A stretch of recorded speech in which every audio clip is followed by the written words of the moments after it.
said you desire to be married, so I think and that thing for people to understand that it's not everybody that wants to get married. You may not want to believe it, but there are people in Nigeria. No, definitely.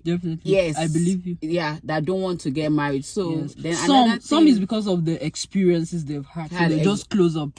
Yeah, and some just don't want to. I beg. It's not that a big deal. Stop stressing people's lives. Hi guys, welcome to my YouTube channel. My name is Jamila. I talk faith, self-love, and any other thing in between. Lately I've been having my friends come over to discuss issues that are affecting us, affecting them, and how they've been able to navigate it, especially as children of God, as believers in Christ Jesus. So welcome, Mary.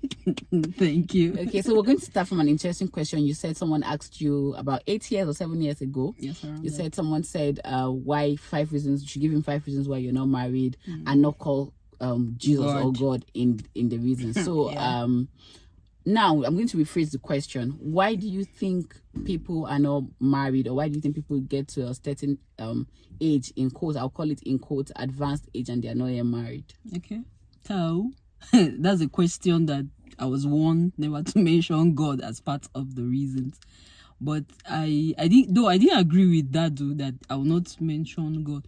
You know that these our fingers are not equal. When you stretch them up, it gives you different levels. So that's how it is with our lives. God has plans for every one of us. As I tried to tell you the other time, He has a timetable for me.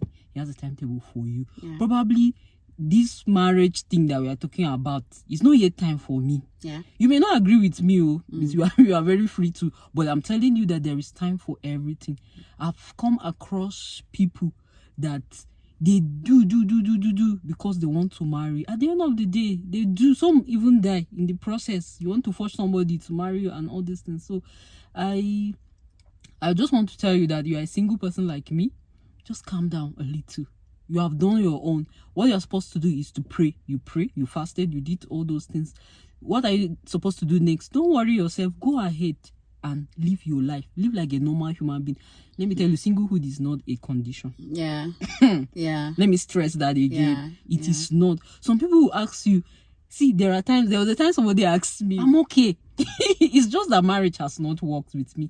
I love to be married. I desire to be married. And I hope that someday I will be married. So some of the things that make people not to be married, a lot of times, one of the things that I can say boldly is that when we are involved in the wrong relationship, and then another thing again that makes people not to be married take long, when what they are looking for, they cannot find it in a man. Probably I want a tall person, I want a rich person. You know, sometimes we are carried away by the things we watch in movies. You see that one family, beautiful house, beautiful car, beautiful children. My sister, you can grow with somebody.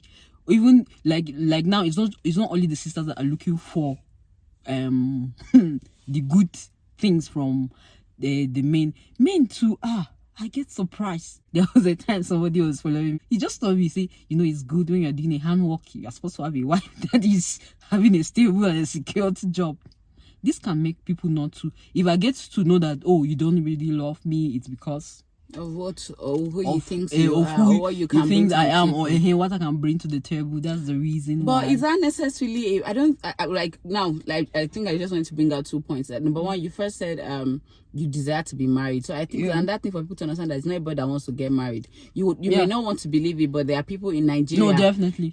Yes, I believe you. Yeah, that don't want to get married. So then some is because of the experiences they've had. So they just close up. Yeah, and some just don't want to. I beg. It's not that a big deal. Stop stressing people's lives. Right. And I think secondly, something you're talking about that people want people who are, and I don't necessarily think that's a wrong thing. It just depends on why you want it. Do you understand? For instance, I do like in the age we are, we need it's not been Nigeria before that, or the world before that. You just one person who is working and bringing in something. It's like more of a partnership. So for me, I don't think some of these reasons are bad. I just feel like if they are like premise on self-centeredness, I think that's when they now become an issue. But if you can say, I want somebody who works because of what I believe we can do for our family. As you said, families that are already doing well, you don't even know what the story and how they got there. Yeah, so I think okay, so and another thing is, if you are somebody like me that have made up your mind that